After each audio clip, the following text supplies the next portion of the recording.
everybody, welcome to another episode of Purple Insider presented by FanDuel. Matthew Coller here, and tonight I have made another list. This time, my top 10 most interesting free agents, and I think I actually went with intriguing because this isn't just the best free agents for the Minnesota Vikings. I mean, we could go through the free agency list and just say, well, yeah, it'd be great if they could get Trey Hendrickson or, Breece Hall, but I tried to go a little more of an angle with the consideration that the Vikings are not likely to just be able to spend like madmen. So I'm trying to look at players who are a little more on the affordable side, and then some of them even maybe a little upside or could fit with this team for a specific reason. So I'm going to run down that list, and then we're going to look at the Athletics top 152 or 7 or whatever number that they did.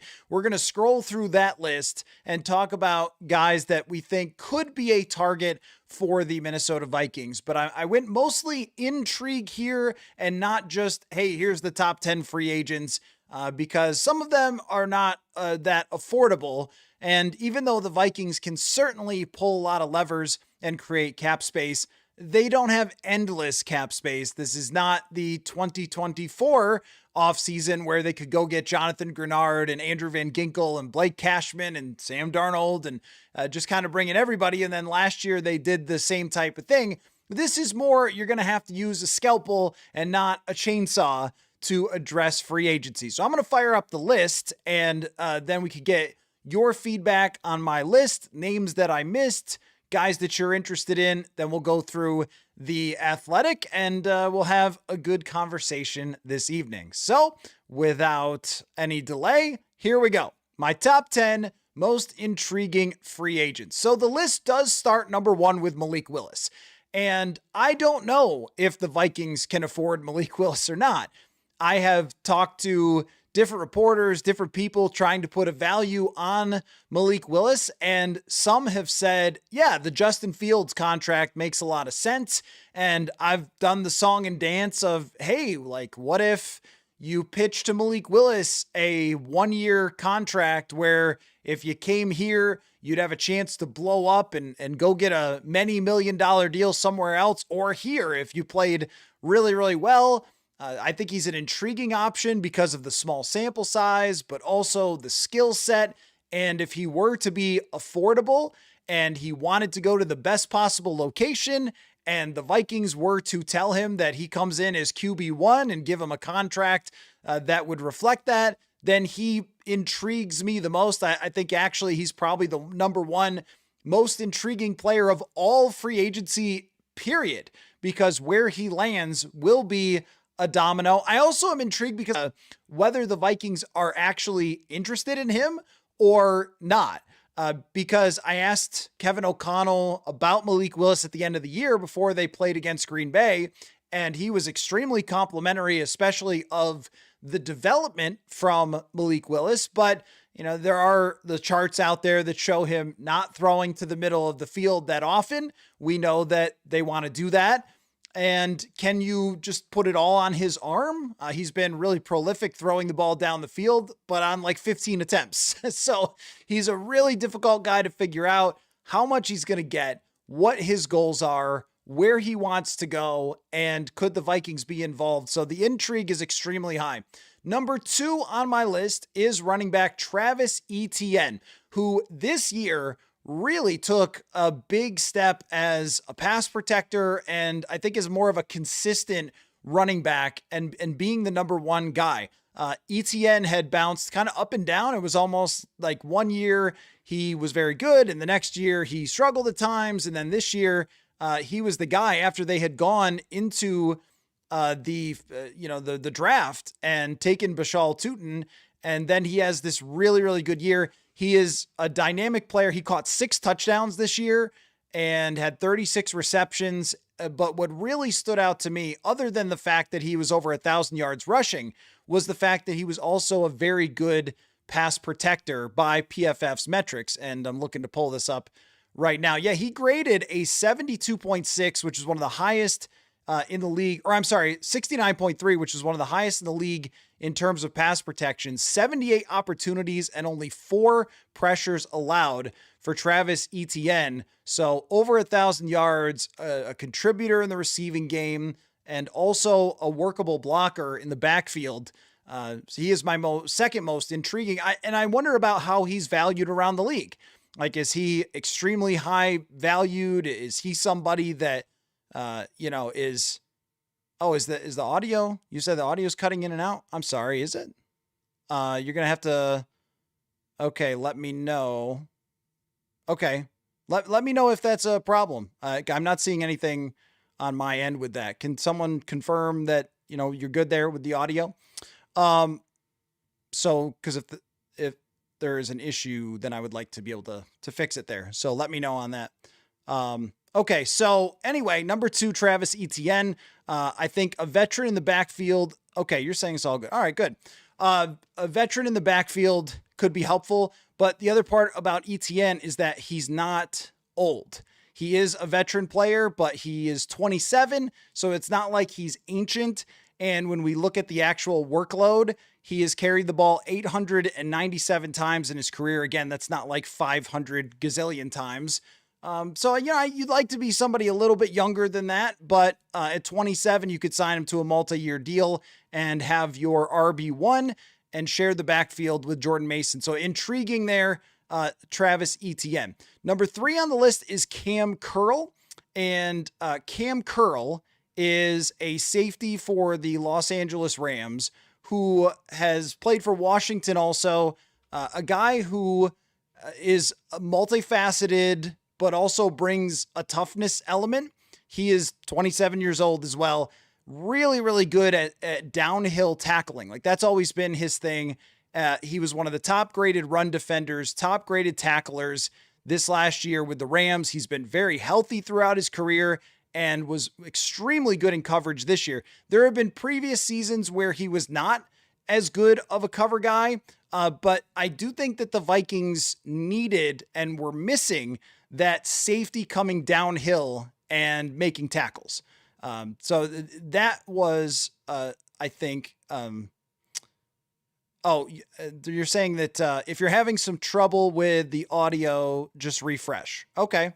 Yeah. All right. So do that. Yeah. Hit the refresh, I guess, or close it and load it again. Not sure what happened there. Maybe a little glitch at the beginning. So anyway, Cam Curl, 27-year-old safety. This would be obviously if all safeties are if they needed to replace Harrison Smith, but somebody who brings kind of the hammer, like he's 6'2", 200 pounds, and not to, use the guy who won the Super Bowl for every point here, but I think what you see a lot of that sideline to sideline tackling for safeties like Nick Emanware was able to bring to the Seattle Seahawks, that has a lot of value in the NFL. You could bring him down into the box. You can drop him back into coverage deep if you need to. I was looking at his usage numbers, 291 snaps in the box, 662 as a free safety, and he's been used in the slot plenty. So he's got versatility to his game.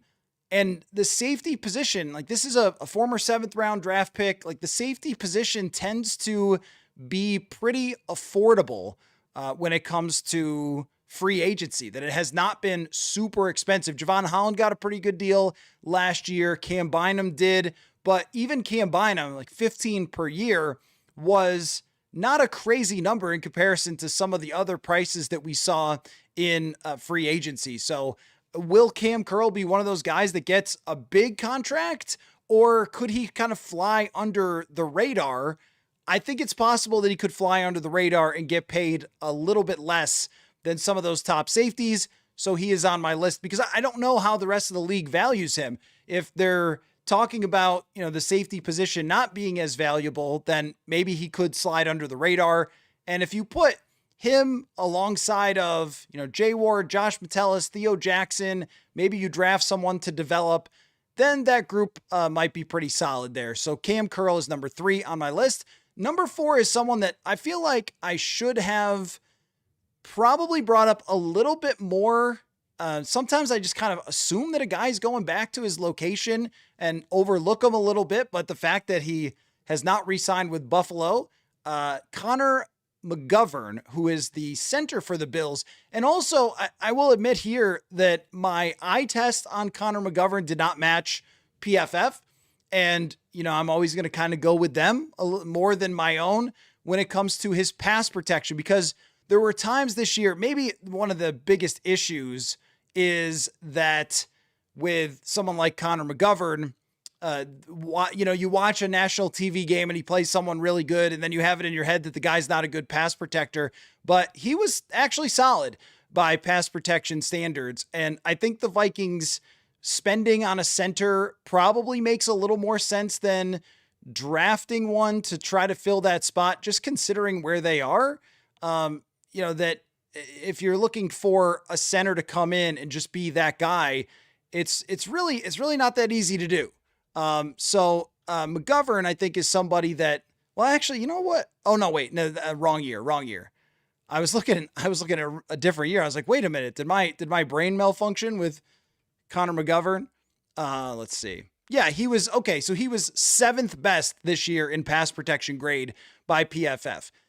It will probably be, a little bit costly, but at the same time, something that they could really use. And he's a guy that's played a couple different positions over his career. He's played center, he's played guard, but he comes from the same height weight of a Ryan Kelly. He is a very stout gentleman at 320 pounds. I don't know how much the league is going to value him. If they're going to look at him like, hey, there's not many other center options out there, you got to go get this big guy. Or if he could fly under the radar because of what I said. I mean, he's kind of played different positions over the years and had some struggles in some big games, but I think he would be an interesting option for the Vikings if they're willing to spend a little bit more on a center. So number 4 is Connor McGovern. Number 5, and this is why, I use the word intriguing, because I'm having some guys here that maybe didn't get off to the best start of their career, but kind of took a turn in the right direction. And that's why I've got Logan Hall here, defensive tackle from the Tampa Bay Bucks, whose first couple seasons in the NFL were just kind of meh. But last year he turned in the right direction as a guy who could actually get after the passer, but is still known as being, a little more on the run defense side, but he's improved a lot there by the numbers. And this is a guy that I think, because his first impression was not great in Tampa Bay, might end up getting overlooked a little bit in a defensive tackle market that it doesn't have a ton of stars in free agency, as you'll see when we scroll through the Athletics list. But he really ascended last year to be an above average run defender and pass rusher. So Logan Hall, Tampa Bay, I think is a guy that at 25, going to turn 26, could still be on the upswing. And I think that sometimes that position does take a few more years than a lot of other positions in the NFL. It's very, very technical unless you are a crazy monster. And he's a little on the undersized side. But, I think that they might be looking for somebody who they could get for a little less expensive that could take another jump with them. And that's with awareness that they also need a run stuffer. But he was the most intriguing at that position. So the next one on my list is Brian Hall. And Brian Hall's a guy I know. Brian Cook is the next guy on the list, because, well, Brian Cook feels like he's been around for a really long time. He is only 26 years old for the Kansas City Chiefs, and just coming off of his best year in 2025, under the radar because they didn't have a great team this year for the first time in a while. But he had an 83.2 coverage grade by PFF, had 6 pass breakups this year. And to me, as a guy that's been on the field a lot, has played a lot of snaps over the last couple of years, is just not really discussed a lot as being a top player at his position. And I think over the last 2 years, he's been especially really good at the downhill tackling, run defense, and has been more of a key position player for Kansas City than he's really been given credit for. So Brian Cook is the next one on my list at number 6. And I do have, quite a few safeties here because I am kind of expecting that the safety position will be one that they need. I mean, gosh, even if Harrison Smith came back, I think between Theo Jackson and Jay Ward, I mean, it's not that convincing that either one of those guys can be difference makers. So they might even consider a younger guy like a Brian Cook or a Cam Curl. And I have a deep cut on here, and we'll go through other guys for sure on the Athletics list, but these are ones that sort of popped to me where I went, okay, I could really see them doing that. Next one on my list is Rachaad White. And I'll tell you why Rachaad White is on my list, the running back from the Tampa Bay Bucks, because he's been at times a little underwhelming in his career. He's 27 years old, and he hasn't had like 1,000-yard season. He hasn't had a year where he just was blowing up. But this year he was at his most efficient, only 4.3 yards per carry. But in terms of run grade was his highest by far, had 13 runs over 10 yards. That kind of stuck out to me, and is also a more of an all-around type of player. That this year he had 40 catches, but in the past he had as many as 64 receptions in the past. So I was trying to think of Rachaad White as not somebody who necessarily is that like RB1, this is your guy, but more of hey, he could be on third down, he's going to catch the ball, and will give you some efficiency in terms of running. And then Jordan Mason can kind of be your first down back a lot of the time, but he's graded very well as a receiver over the years, and just double checking on some of these things, decently in terms of pass protection. Like the Vikings have had some of the craziest bad pass protection in the backfield from guys like Jordan Mason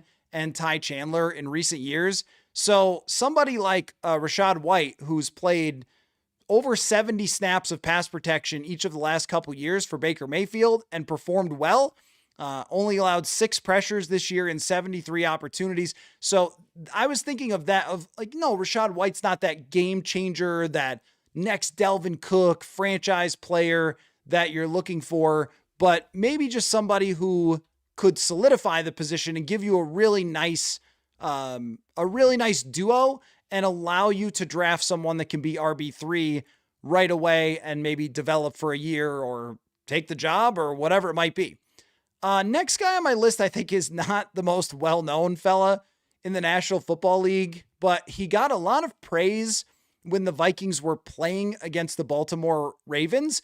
So that stood out to me, and somebody that, if you want to talk about a guy that you could get for a couple $1,000,000 and might turn out to be pretty good, Alohai Gilman of the Baltimore Ravens, formerly of the Los Angeles Chargers. He's had some very good years in terms of coverage grades. He has not been like a crazy playmaker, but he had 6 pass breakups last year. Much more of a complimentary player. He's 28 years old, but somebody that I think is not, I wouldn't even go analytics darling, but in terms of bang for buck, 1,000 snaps last year, played 928 snaps 2 years ago, and just someone whose name I never see come up anywhere, that I think he actually might be a pretty good player. So if you were looking for that deep safety option to go along with Josh Metellus, he could be that guy. But also, played in the box a fair amount, but was more of a free safety throughout his career. So think like an Anthony Harris type of player. Alohai Gilman, number 8 on my list. Number 9 is Luke Fortner, the center from the New Orleans Saints. And I've discussed him a little bit on the show before, but a guy who really emerged, I think, last year, early in his career, struggled a ton. And this is where Connor McGovern is more proven than Luke Fortner. Fortner had struggled with the Jacksonville Jaguars, and then last year, in a fairly small sample size, was a solid center for the New Orleans Saints. So was that just small sample for a team that wasn't that great and maybe he wasn't getting attacked? I don't know. But by the numbers, he could be someone that is not demanding 10 plus, 12 plus, $15 million, somewhere in that range. So Luke Fortner on the list. And then one more safety. And I know I was looking for corners. I really was, but I kept finding more intriguing safeties. And so I was trying to put on like who could be an intriguing corner, but it would have to be a role playing corner because Byron Murphy and Isaiah Rodgers are going to start. So I kept running into this wall of like, okay, is that realistic? There's good corners out there. Like Jamel Dean is a very good corner, but is he coming here when there's 2 starters already? So the last one on my list is Jaylen Hawkins of the New England Patriots, another guy that developed over the years, had kind of a breakout season this year. You might have to pay a bit of a tax of like this guy went to the Super Bowl, but it also might be that, they had so many players break out for them that maybe he goes under the radar a little bit as someone who was very useful for the New England Patriots and now, ends up hitting free agency and not getting a huge contract. So Hawkins is another one that is not some sort of big superstar. He's not like been one of these great players throughout his career, but has been solid and he's been a starter and he's got a lot of experience and would be, again, kind of more of that free safety type to go along with Josh Metellus. So it kind of depends.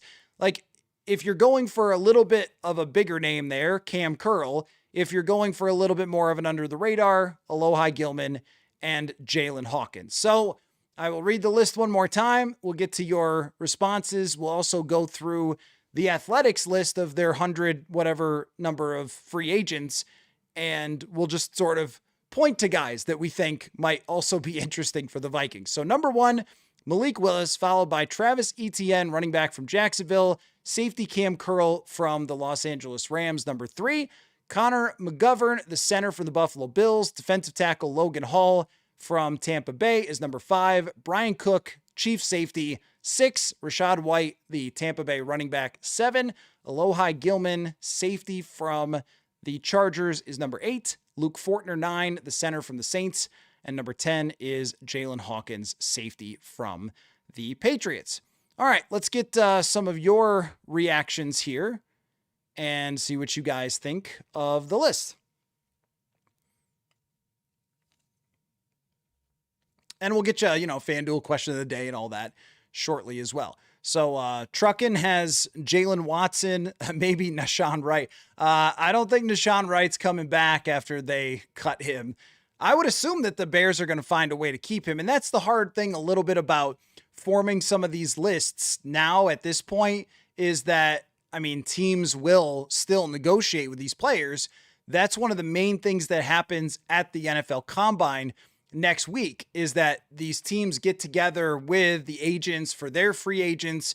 They have conversations. And then oftentimes we see right out of the combine, guys will re-sign with their own teams. But also, I think Nashawn Wright, he needs to play against the Vikings. If I'm him, I'm making sure I play against the Vikings a couple times a year based on the success that he was able to have. But you mentioned, Jaquan Brisker is another one that, I think will get overpaid. The reason he wasn't on my intriguing list is because I think he's one of the top free agents in all of free agency. And if the Bears don't bring him back, he's one that I think could press like $20 million. And that to me would be too much.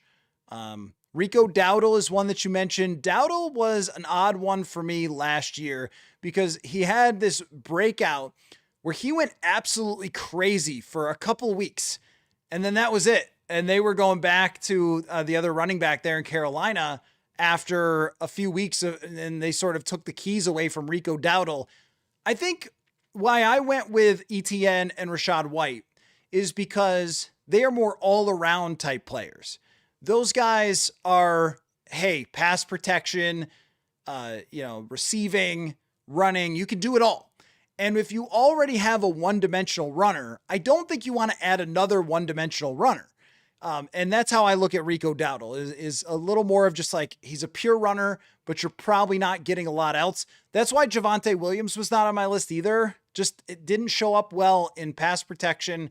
It wasn't a receiving back out of the backfield. So that's why I didn't go with him.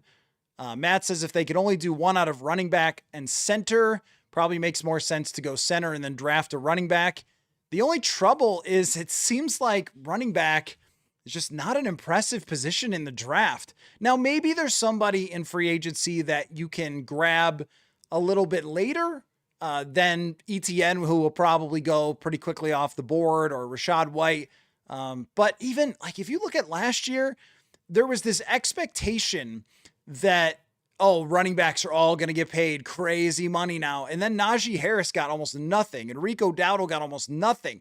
So I wonder if a Rashad White does end up coming cheap, because he isn't a 1,200 yard running back. But in terms of what you're talking about with free agency, the difference is it's actually funny, because a center, you kind of want him to be older because he's got more experience. He's played a lot more in the NFL. He's seen a lot more stuff. But a running back, you want him to be younger because he has a lot less mileage on his body. That's another thing that I like about ETN and White as well, is that both of those guys don't have a lot of mileage overall based on their age. They're reaching peak, sort of late peak running back age, 27, as opposed to, when you sign Aaron Jones, he's like 30 years old. So there's some good seasons, I think, left for those guys, and they don't have starter mileage on them. But I agree with you that if you're going to get a center in the draft, it's a little risky there because you don't really know if the guy can step in. I tried to do that in my mock draft yesterday, my draft simulation, and didn't get the most rave review. So you're probably right. But there's only like 4 centers. Ethan, I think it's pronounced Pockich. The other guy's Cade Mays from the Carolina Panthers. He's just been okay. Then Fortner, and then McGovern. So there might be Tyler Linderbaum as well as the real shining star of this. The reason I didn't have him on my list is because I don't think there's any chance they can pay for him. So I was trying to look for the guy that might be affordable. Then again, Aaron Banks got like $20 million a year or something last year. So maybe I'm not sneaky here exactly. Hunter says there's so few good centers that I don't imagine he'll fly under the radar. Yeah, you could be right. You could be right. I guess the reason I was thinking about that is just because they had some big games where the offensive line for Buffalo didn't really shine, and he wasn't a former top draft pick. Like, there's not a lot of hype around the guy. He was a former guard. They moved him to center. But you're probably right. I mean, when there's only 4 centers that are worth starting in free agency, there's got to be more than 4 teams that need a center. So that you're probably right. DLM think we got a shot at DJ Reader after a down year. I have liked that idea of DJ Reader. That is one that to me doesn't fall under like intrigue category, because I tried to go with guys who are on the younger side, if you notice that, coming off of their first contracts. But in terms of, could you grab this guy as an older veteran player who maybe the league is a little bit down on but still has a lot to give? He might be that guy. And, it's weird because last year my initial impression of Kelvin Shepard's defense in Detroit was, I'm just not seeing it. I just don't think that's going to be that great. Midway through the season, my thought was, it looks like they're turning things around. And then by the end of the year, it just wasn't that special. I wonder about Reader, if he might have some regrets about going to Detroit, if he would be better in a more versatile type of defense. He's not a versatile player as in like he lines up all over or whatever, but they just had a kind of a straightforward, simplistic type of defense that maybe Reader would benefit for more one-on-one matchups, or, I don't know, just a better defensive mind calling the shots. But he's somebody that I would absolutely be looking at as one of those, hey, if he slides through the first couple days of free agency, take a look. Jim says, why are Linderbaum and Hall not as intriguing? Because they're like super obvious. I was trying to go not super obvious with an intrigue list, but Linderbaum is a top 5 player at his position and is going to get $1 gazillion. And I think the same thing goes for Breece Hall. I don't know if I would put him as top 5, but I think that he's very well respected in the NFL and would not be shocked if Breece Hall pulls in like $15 million. So that's why they're less intriguing. I was kind of trying to look for guys that I don't think are going to get huge contracts. And maybe I missed the boat on McGovern, or maybe he slides under the radar, but I could at least see it. Whereas someone like Breece Hall, like that guy's getting paid for sure. So that's why they're less intriguing. Dan says, pretty good list. Not a huge Rachaad White fan, but I get it. He will be cheap and can pass pro. That's right. And Hunter says he's an interesting player. He is, because I don't think that, and I've talked a little bit myself about, like, they need somebody with rocket fuel.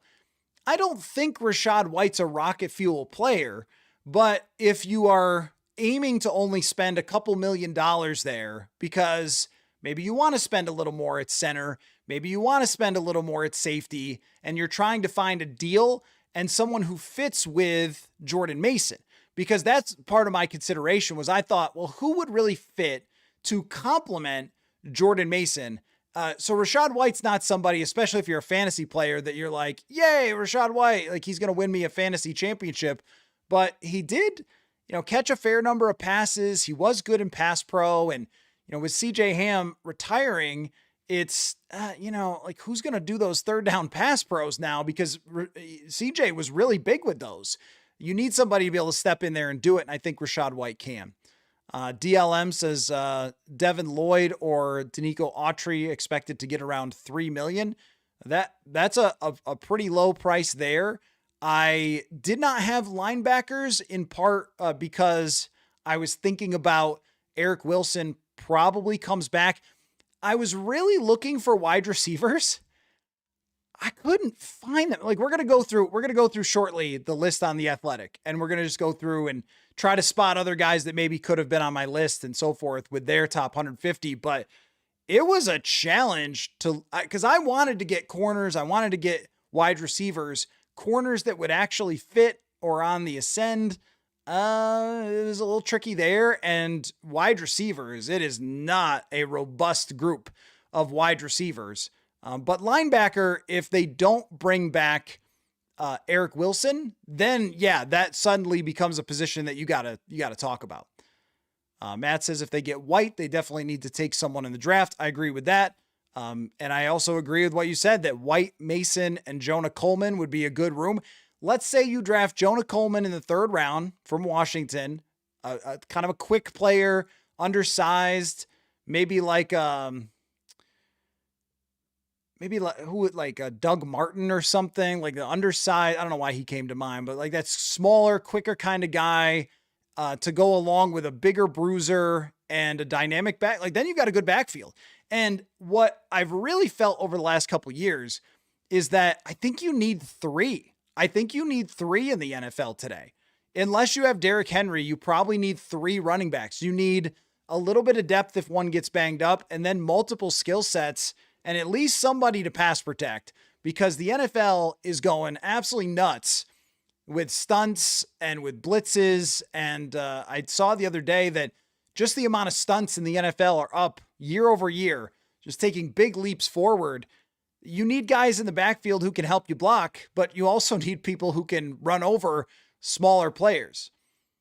DLM says on a cap strap team, assigning like Gilman could be great bang for buck. Yep. That's why Doomer KO said Alohai Gilman is what I'm looking for with signing a safety.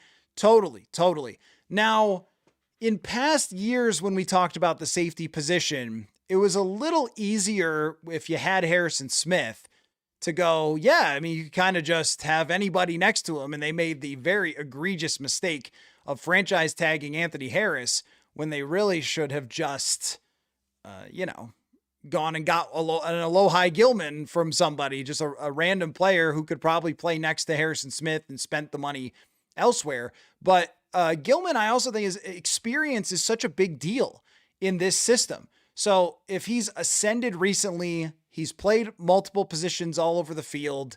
He's not just been one kind of safety, and has a lot of experience in different defenses that, he might be a pretty darn good fit for them. So Hunter says, I'll be honest, I don't know a lot of these names well, so it seems like a good list. That's why it was the intriguing list, right? I was trying to go for, hey, who can I find? And my biggest success ever in free agent previewing, like, right? And the history books talk about this when I pulled this off. But no, I'm kidding. It was 2024 though. And I made a list of like, these are the guys that I would target for the Vikings, you know, as we all make one of these lists. And I had Andrew Van Ginkel really high.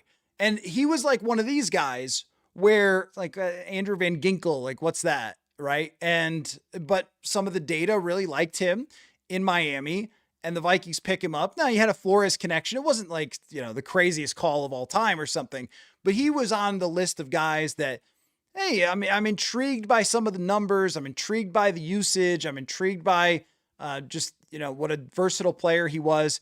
So some of these guys, that's why I went with this. Cause if I just said, well, here's the list, it's, you know, Malik Willis is an obvious one, but I wanted to include him because the intrigue is through the roof with Malik Willis. That's the most intriguing free agent in the whole thing. And we still don't know exactly what he's going to be either. But I tried to go for names that were a little bit more under the radar than the obvious guys. Slide to place. Is there any chance they sign Naylor back, especially if they intend to trade Addison? Remember what happened to KJ Osborne when he left could be a cautionary tale to Naylor. Yeah, I'm still surprised by that. By the way, that KJ Osborne struggled so much. It seemed like he was in the perfect type of position here.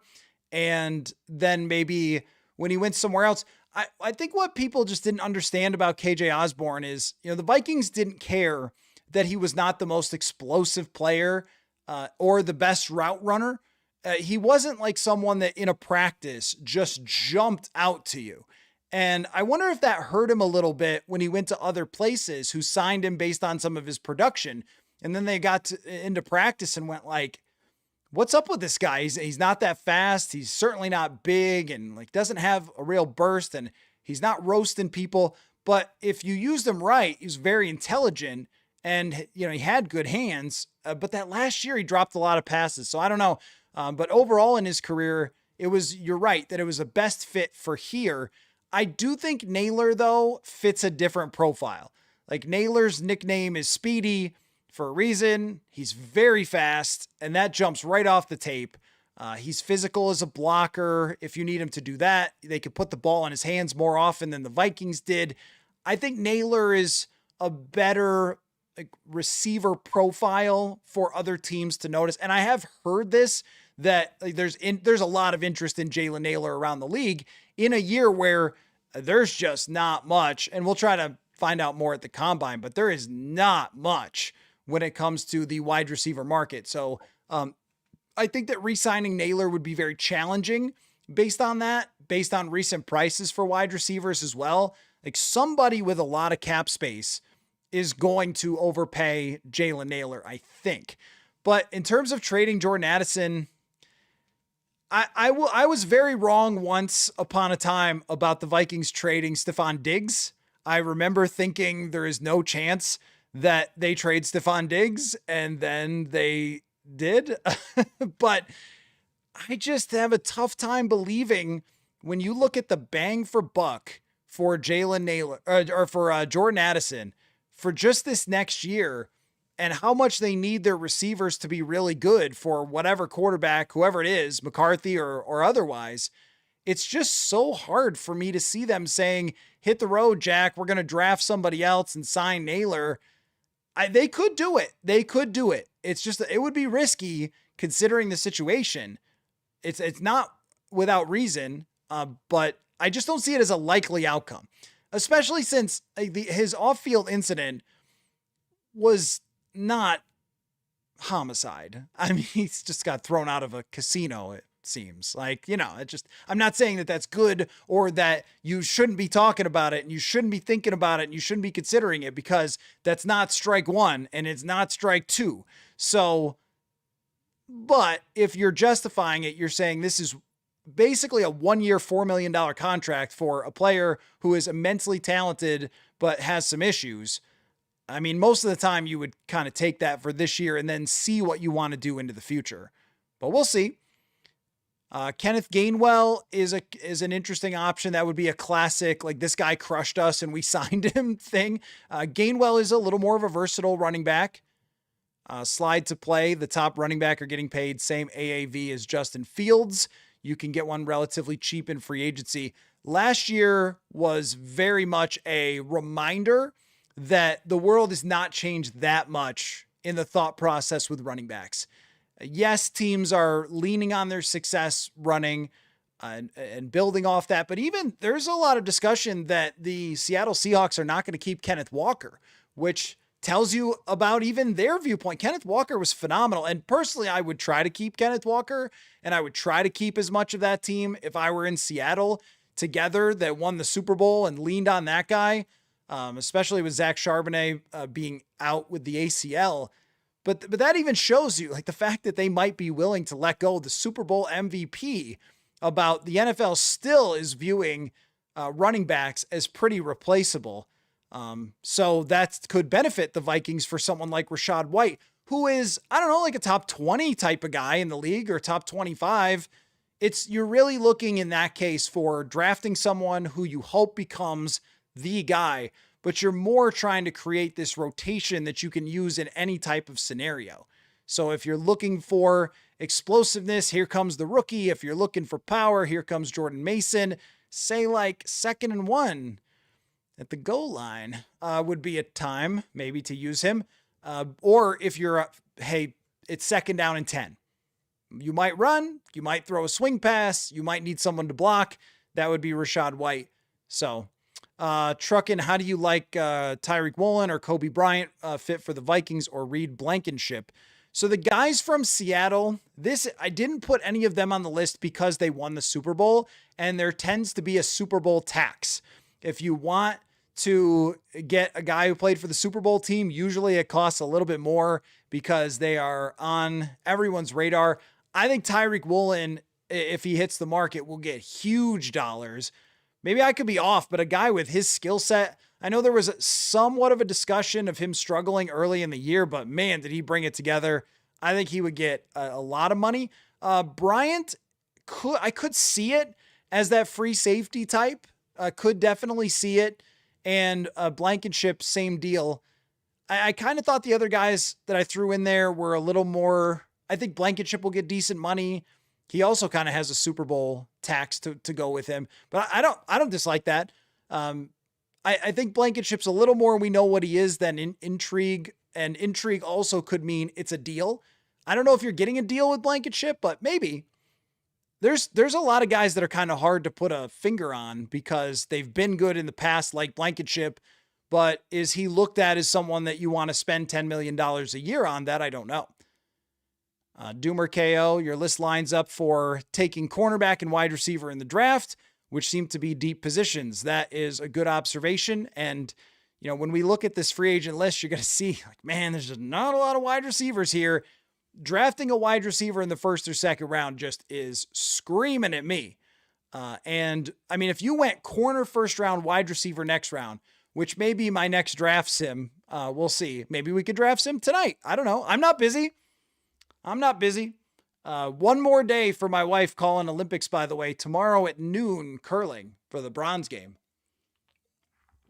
But I've just been sitting around here making lists until the combine shows up, which just a little bit of a reminder for next week. If you're wondering, we'll be out there, Purple Insider, Chris Trapasso as well, former CBS Sports draft analyst, Dane Mizutani, and I, as soon as we are done talking with Kevin O'Connell and Rob Brzezinski, we will have a live breakdown. So you're not going to want to miss that. My expectation is that will be Tuesday, and I'll warn you before this, but like Tuesday in the middle of the day. So like 3-4 o'clock Central, somewhere in that range is when we will be doing that.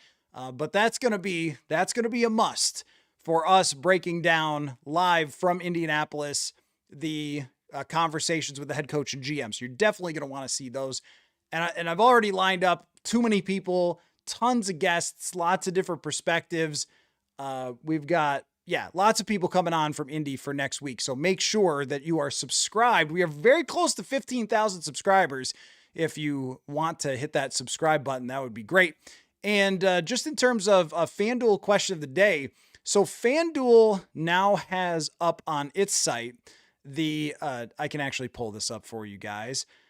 They've got division odds now up on FanDuel as they kind of slowly I'll get a better look at that as they slowly kind of build out, their offseason stuff. So let's have a look at where the Vikings are at for the NFC North. Right now, the NFC North winner odds, Detroit is plus 165, Green Bay plus 170, Chicago plus 370, and the Vikings last at plus 700. And it makes sense when you think about just, the fact that we don't know who their quarterback is yet, and we know the quarterbacks for the other teams. But how would you order that is the FanDuel question of the day. Do you think they have the right order? Detroit, Green Bay, Chicago, and Minnesota at the bottom for their early odds. So that is your FanDuel question of the day. All right, let's get back to the chat here. Eric says you can never have too many defensive tackles. Totally agree with that. And I went with Hall because when you see a player get better, I'm always interested. This was kind of a Jonathan Grenard, for example. Now, he had a really good year before he hit free agency, but he is an example of somebody who just kind of got better and better and then was ready to take a next step. Defensive tackles can be good till they're 32, 33, 34 years old. So someone like Logan Hall, who's in his mid-20s and was a fairly high draft pick, might be on the ascent. And if you're going to move on from Javon Hargrave, what I don't want to see them do would be move on from Javon Hargrave and then just get the fattest guy possible because, well, teams ran against this last year. So let's get rid of the guy who got interior pressure and bring in a fat guy again and pair him with Jonathan Allen. I mean, I want them to get a fat guy, no doubt about that. And they might draft a DT, and it's not a bad idea. I think that person has to rotate in along with Levi Drake Rodriguez, but I don't want them to just throw out what was happening at the end of the year. I thought they really found those roles at the end of the year that, maybe if they had everybody healthy at the beginning of the season, it would have been a different story. But the interior pressure guy, Hall had 32 pressures last year. The penetration guy, I think, is still more valuable than the run stuffer, even if at times it was frustrating to watch the other team run a lot. KFT, often when guys like Reeder have a down year, it's the beginning of a trend in their play. That's totally fair. Yep, totally fair. Low risk if it was that type of situation. If it was, hey, 1 year, $4 million, something like that. And you bring him in, and if he's not what he used to be, it's okay. The worst deal of last year, probably handed out by anyone, because this speaks to your point, had to have been Grady Jarrett. Grady Jarrett at one time is an elite player at that position, but Chicago paid him huge dollars to come in. And to what you're saying, oftentimes the trend doesn't just suddenly reverse. But maybe if it's a cheap deal and you don't feel like you're obligated to anything, then you could look at it like, hey, if he plays 400 snaps for us and gives us something that's pretty good, something like that is how the front office could view it with a veteran player. And it's very clear that this group loves its veteran players. They love guys on the defensive side who already know how to play football, rather than having to try to bring in young guys and teach them a lot. So someone like DJ Reeder already knowing football might be a fairly good fit. Kerpluppy, the way some of these young running backs have been performing, I kind of want to leave that to the draft. And I mean, yes, the only thing is though, if you don't get Love or you don't get Price, there's just not really impressive prospects after that. I like Coleman. I like Emmett Johnson. But how, right? Like how good are the prospects other than that? Every time I look at it, I'm like having to squint to try to figure out like which one of these guys might be a starting caliber player. And then you go to their NFL.com draft profiles and every one of them says, like, oh, he could be a nice rotational running back. Like everybody other than Jadarian Price and Jeremiah Love, it seems, in their scouting reports, it's like, well, you could see it maybe. So the guys that we're kind of talking about here, it would be great if there was a stacked running back class like it was when Delvin came out and there was 5, 6, 7 running backs that turned out to be really good. I'm just not seeing that in this class, which makes it more of a situation you may have to get someone in free agency. But free agent running backs always kind of risky. KFT, Minkah Fitzpatrick likely to be cut by the Dolphins. Would be interested in knowing how Brian Flores feels about Minkah Fitzpatrick. My concern there is that he has not stayed, well, he's stayed within 2 franchises, but has not stayed with 1 franchise. And I think he's 30 for defensive backs. You'd be surprised how often 30 for a defensive back is a major decline type of number. I mean, even think about Xavier Rhodes when he got into his late 20s, because it's such an explosive thing. Now, he is a corner / safety. Maybe it could be a little different, but it is a decline number. SWAT, didn't you ask me about this Max Bredesen the other day about the fullback? I mean, I think they need to find a fullback for sure, but I have not watched your guy. I have not. You're going to have to email me some highlights or something, but I think they should have a fullback. I do. I will always believe that every single team ever should have a fullback. And I will continue to say that CJ Ham and his role was underappreciated and underrated. KFT, my guess is they will use tight end the way that they used Kleinsauce or H-back and not have a fullback. Yeah, it's possible. If you're maybe occasionally putting Josh Oliver into the backfield, they could do that. He can move, he can plow people.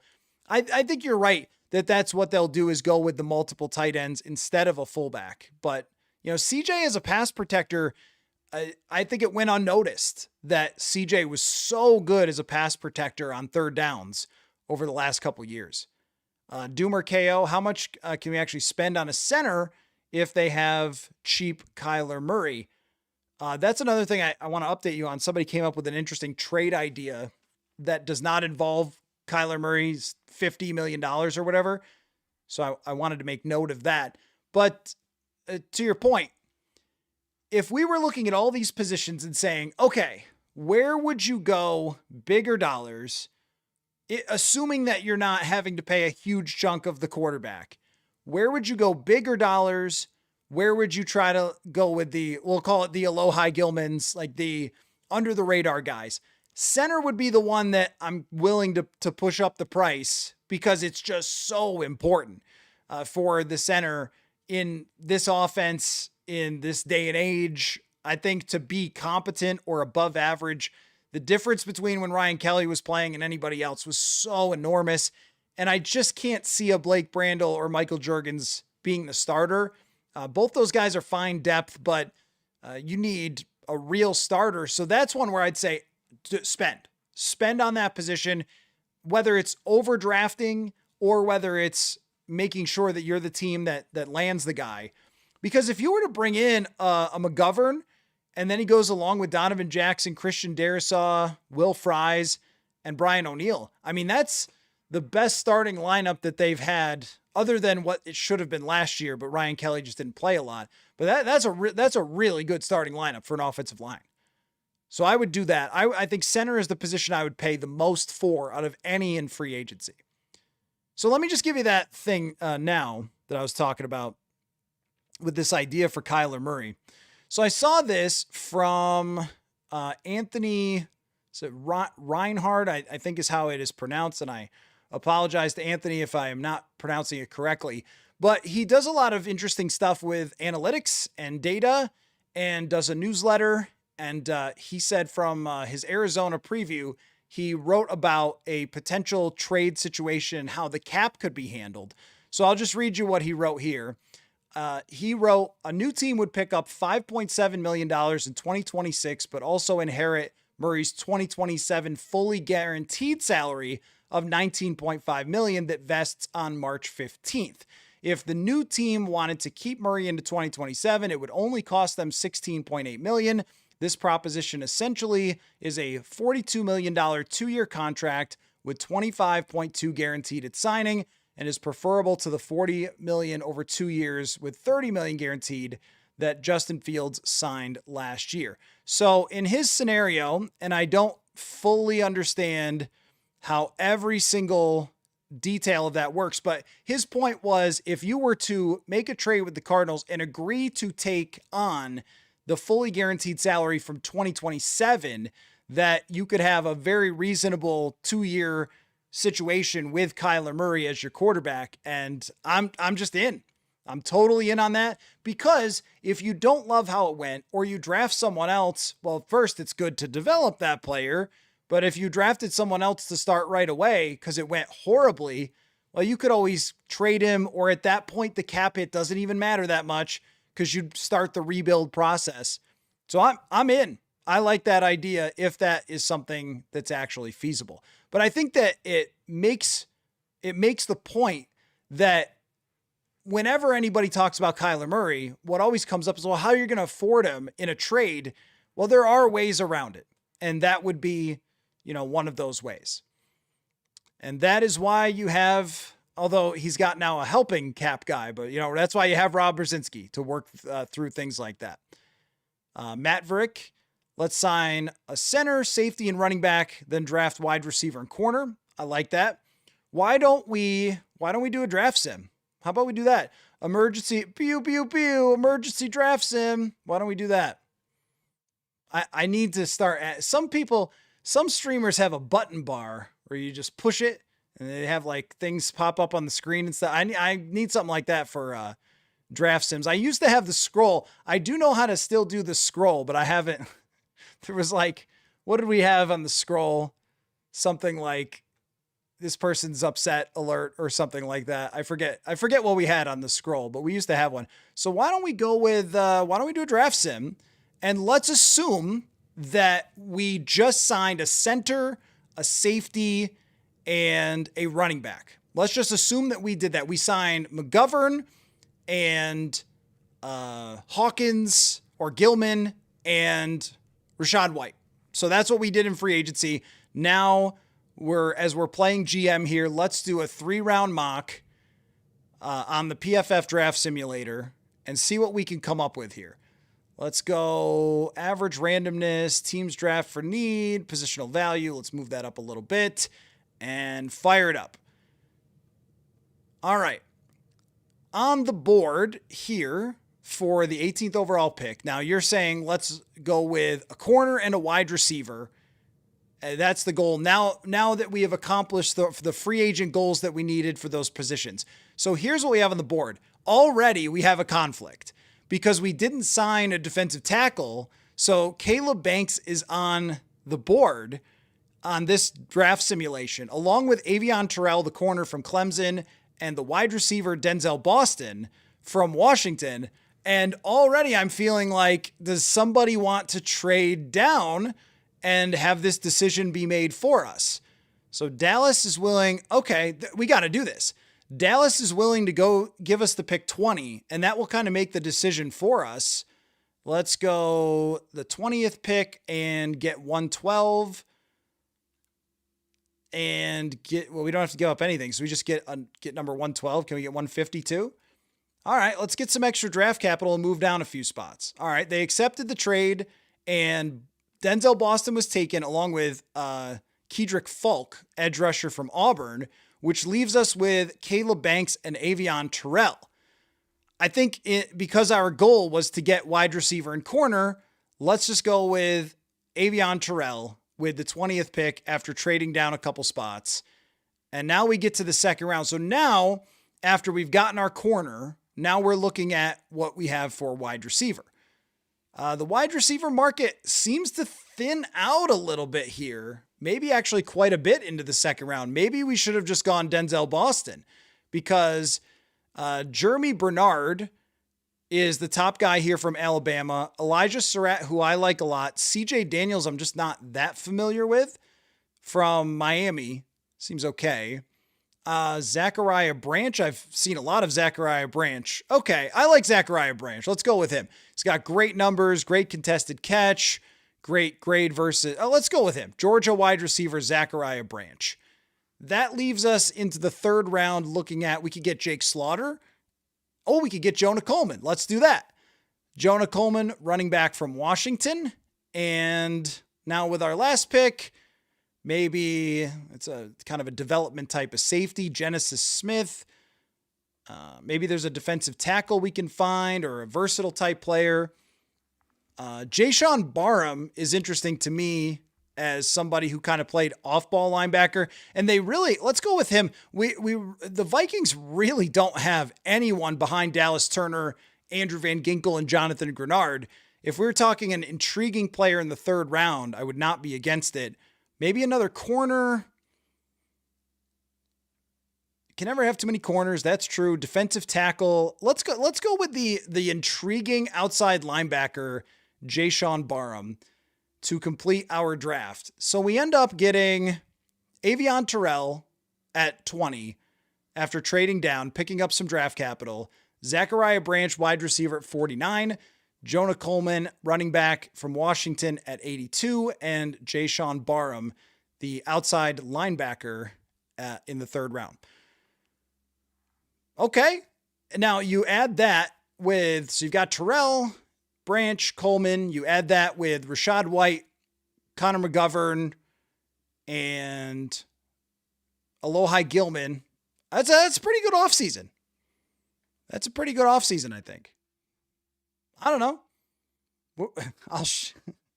I'll show it to Rob Brzezinski at the combine. See what he thinks.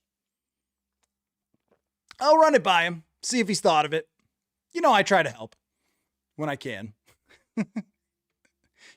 Derek says a very high level running back could be better than a good wide receiver and helping out a good, or helping out a young quarterback, or it helps out any quarterback. Who though?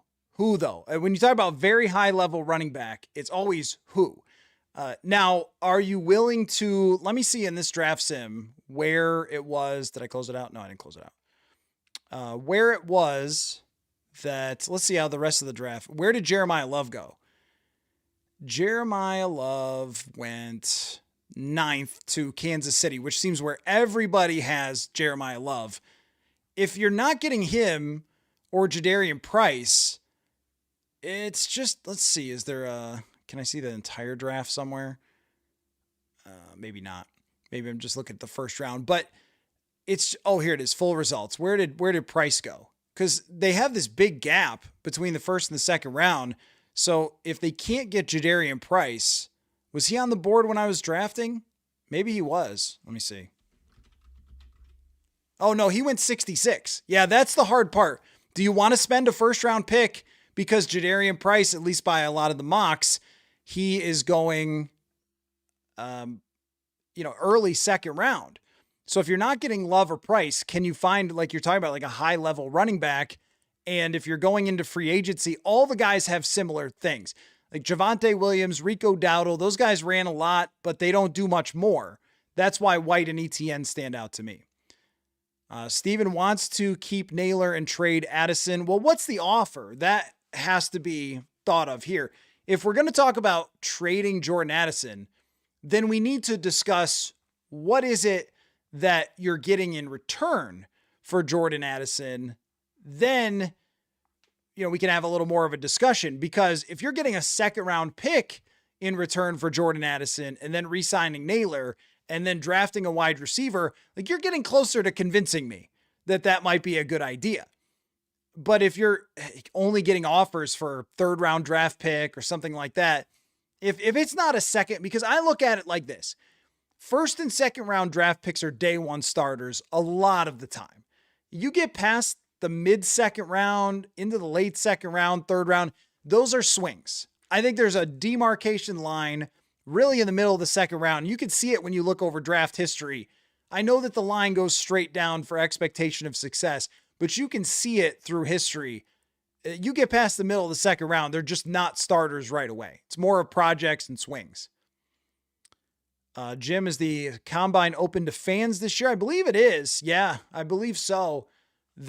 So I've never actually gone to watch the workouts, because that seems to do it with no one telling you anything about the athletes seems like it. I mean, I don't know how exciting that would be for me.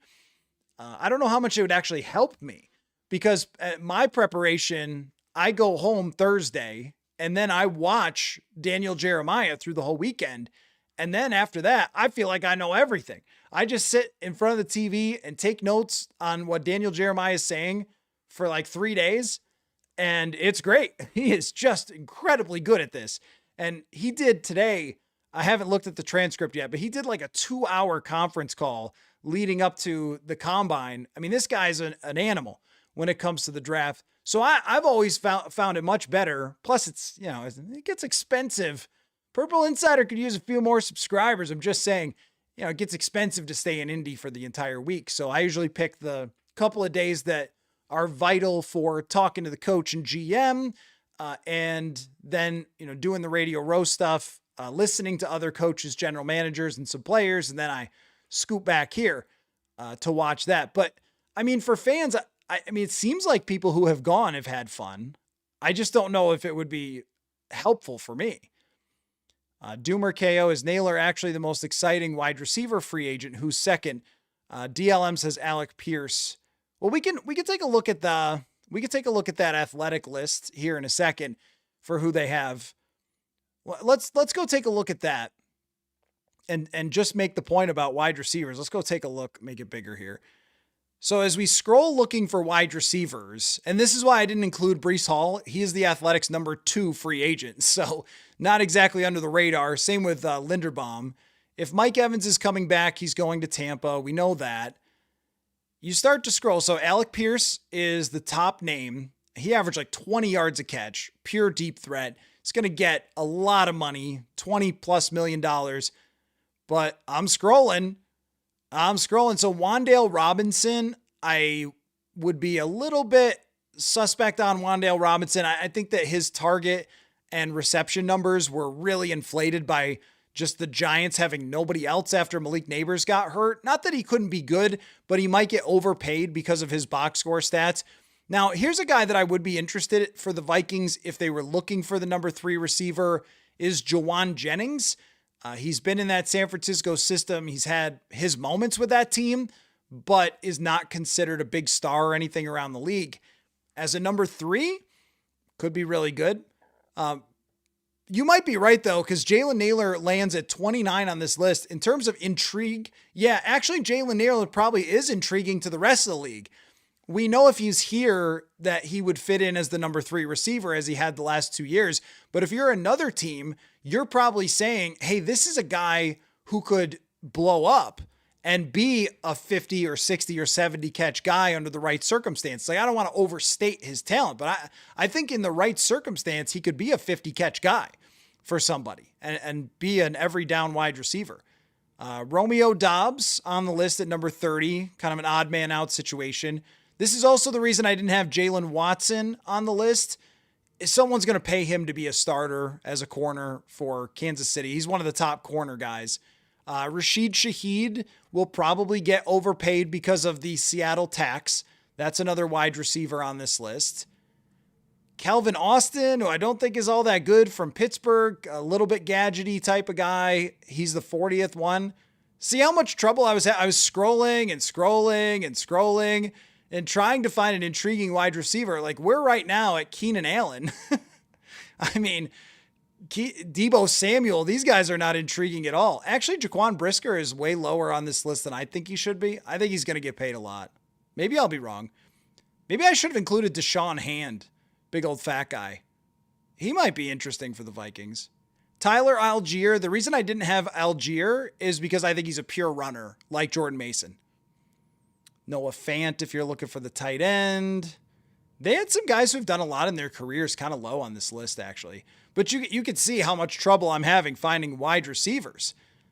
I mean, we're just scrolling, and where are they? I mean, it's crazy. It's crazy how few wide receivers are on this list. How about Greg Dulcich? No, wait, that's a tight end. Yeah. Who's the other guy? There's another guy who has a similar name as a wide receiver. I mean, there's nothing. Brandon Cooks, there is nothing. This is why Tyreek Hill, this is exactly why it would be very hard. Marquise Brown should probably be higher on this list. Christian Kirk, Kendrick Bourne. Kendrick Bourne was cut by his own team last year. Tyquan Thornton, I mean, My gracious. That is a position that is just totally empty when it comes to the free agent market. Just totally empty. So that's why I think it's going to be so hard to re-sign Jalen Nailor, is because if you're Nailor's agent, you're looking at those free agents going, yeah, we need to hit the market. We shouldn't go back to Minnesota for $9 million or something, because he's in the top 30 of this list for all free agents. KFT, some draftniks think Jeremiah Love could fall to the Vikings. He could be a transformative offensive player like Randy Moss. That's a little on the aggressive side, my friend. He could have a Marshall Faulk-like role. Okay, all right, well, like, you're putting him in, like, not just the Hall of Fame, but like the upper echelon Hall of Fame with those comparisons. So maybe that might be a little much, but I just can't see it. I just cannot see it. I know I saw Charles Davis point that out. If Jeremiah Love drops the number 18, then you write his name down and you run full speed to get in the card. I actually don't know how it works anymore. Maybe they text it or something. However they do it, they use a portal that you forget your login and don't get to pick or something. That would happen to the Vikings. Jeremiah Love's an easy pick if he's there. I just have such a hard time. I mean, this is an excellent running back with the size, the speed, the receiving ability, the versatility, the power. He's got a lot of everything. I was thinking of somebody else for him that's kind of similar, like a real all-around type of back with power and speed. There's a lot there for him. I wouldn't say Marshall Faulk, but I'd say there's a lot there. I just can't see him drop into 18. Now, if he or Caleb Downs shocked the world, I do not think this happens, and one of them got to like 13, would you start pooling the resources? I don't know.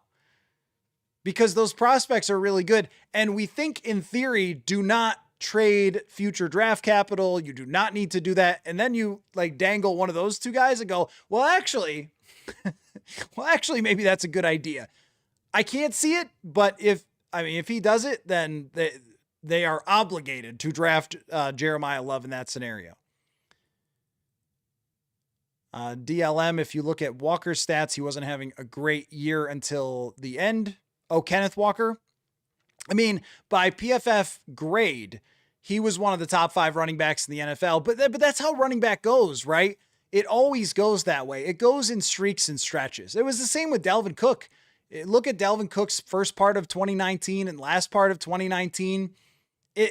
There isn't usually a running back in the league where every week they get 87 yards. It's usually 128, 54. And a stretch of 3 games where they're crazy hot, and then it slows down. What that probably correlates with, though, just my guess, is their offensive line coming together. Jake Sundell, their center, was hurt for a few weeks. That made it more difficult for them. And also, Gray Zabel was young. Sundell is pretty young. When they clicked, I think that one of their tackles was banged up. When they clicked and they were healthy, they could really run the ball. Truckin'. Do you think we try to trade Addison this season, this offseason? I do not think that they will, especially because of how much Kevin O'Connell has really praised the heck out of Jordan Addison over the years. It's been his guy. I think he cares about him. I think he really, really likes him. If this last incident crossed the line, it's still like you can have in your head, all right, that's it for me. But that doesn't make it a smart move to move on from a wide. Think about what we just talked about. Think about what we were just talking about. The wide receiver market is brutal. I mean, you can draft a guy, but if he's not good right away, then you're in a lot of trouble. I think you have to stick with Jordan Addison for this year, but you do not have to use your 5th-year option. You do not have to give him a contract extension. You can let this thing play out. And I think that is ultimately what they will do. So I do not think that they are going to do that. DLM Philly ain't breaking up the exciting whites. Yeah, that's their secondary there. Philly is not in the greatest spot cap-wise, which happens when you set up everything for a win now window, and they got to win, but they are not in a great position from the cap. Doomer KO. Alec Pierce projected to make 20 to 30 mil. Naylor in the same ballpark as a player. Yeah, I mean, circumstance for there's just a lot of players in the league where circumstance dictates what they become. I don't know if Naylor is quite as good as Pierce. Pierce is very explosive, tracks the ball extremely well, has great hands. I think Naylor's probably a notch down from that, but sometimes it really depends on just how you're used in a particular offense. When a guy averages 20 yards per catch, to me, it's a red flag for paying that player because it's so hard to repeat year in and year out. And are you going to use him the exact same way as the other team or not? Matt Verick, you became addicted to curling. The rules are hard to figure out too. And there's a lot of lingo to it that I've found because I've now watched, a dozen curling matches that my wife has been broadcasting. And I've said to her still, I don't fully understand the game. But imagine that you had never watched football before. And then someone's like, oh yeah, you got to have, like, they're explaining a catch to you. Well, yeah, you gotta have possession through the ground. You'd be like, oh, okay. Well, it's kind of like that. Like with any of these Olympic sports, the people who play them all the time know all the details. But if you're just dropping in for the first time ever, you're kind of scrambling a little bit. It is a very shockingly tense sport when you get into the final frames. When it's close and they're sliding a rock down. I mean, it's like throwing the last pitch of the World Series sometimes. It's pretty crazy. So I've enjoyed it. KFT Malachi Fields, second round. Ted Hurst in the third round, couple good wide receivers. Fields for sure. I'm less familiar with Hurst. That's funny, Ben. Who do we blame for the bad draft pick now? Yeah, well, I mean, look, you know how I feel about the drafting. The more picks they have, the more chance you have to have a good draft. And it's also very random. So they might have 4 great picks this time and we'll all say, oh yeah, it's because they got rid of Kwesi. I don't know. But it might just be that the pendulum swung back their way or that they had picks. I mean, last year they had 5 picks and one of them got hurt in rookie minicamp and was never seen again. So they basically had 4 picks at that point. And as much as, on draft day, you go like, hey, Kobe King, that's an interesting player. It's a 5th round linebacker. You want to succeed, you got to have picks. Some answers to the FanDuel question of the day, which was FanDuel now has its odds for the division up. And curious about what you think the order will be. The order on FanDuel was Detroit, Green Bay, Chicago, and Minnesota, with Minnesota plus 700 to win the division. So Patrick has the order going Chicago, Green Bay, Detroit, then Minnesota. Hunter, Green Bay, Detroit, Chicago, Minnesota. I guess you guys are maybe thinking that the Vikings are not going to bounce back. Truck and feel like it'll be hard to cut Jonathan Allen. I can't see them cutting Jonathan Allen based on his contract. It doesn't do you a lot. You'd rather just have him. And he was fine. He was fine in the role that he was asked to do. The thing about last year is that a lot of the signings look inefficient, and they were. And I think even they knew that they were when they did them. The idea, though, was who's the next best guy if we don't do this? Would we rather have 67 pressures between Jonathan Allen and Javon Hargrave and overpay, or have not 67 pressures? Overpaying when you have the rookie quarterback contract is a good idea.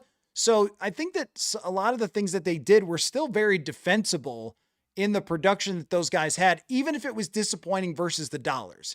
So it's a little bit of a complex line of logic there because we always look at production versus dollars, but you had a top 5 defense. If you had the 15th best offense, you're making the playoffs, and you would have said, wow, like this all worked out. Even if they overspent, it just didn't go that way. Doomer KO, Detroit best odds is surprising, but only sticker shock when you remember that they'll play a 4th place schedule. Oh, don't start that again. That was a nightmare of a discussion. Maybe that's for like June or late May. It's like, what's the worst things we've ever talked about? what are the most frustrating, like, comp picks, of course, are number one, always and forever for me. It's not that comp picks aren't important. It's more of, hey, do we get a comp pick for that guy? And I'm like, they announce it. I'll just let you know when that happens. But that fourth place schedule conversation was not the most fun I've ever had in my life, because just reality, it would have helped the Vikings to have fourth place schedule, 2 different games against potentially bad franchises. But you're right.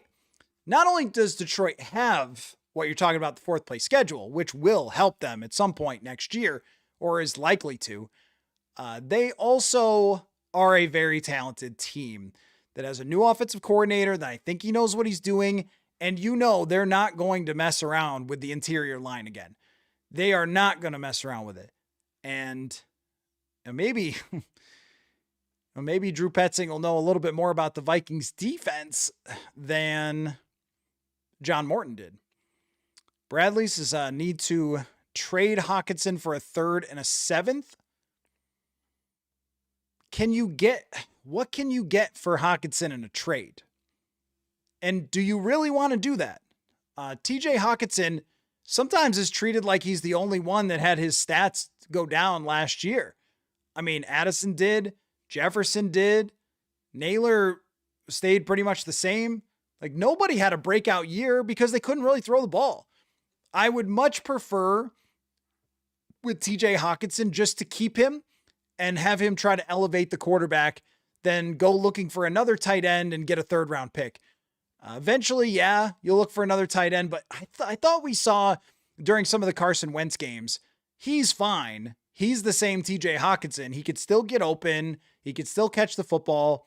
He's still reliable, knows the offense, high IQ player. Like, don't mess around too much just because the quarterback position went wrong. Hunter says if someone will do that, then of course. See, I just I'm not in agreement with that.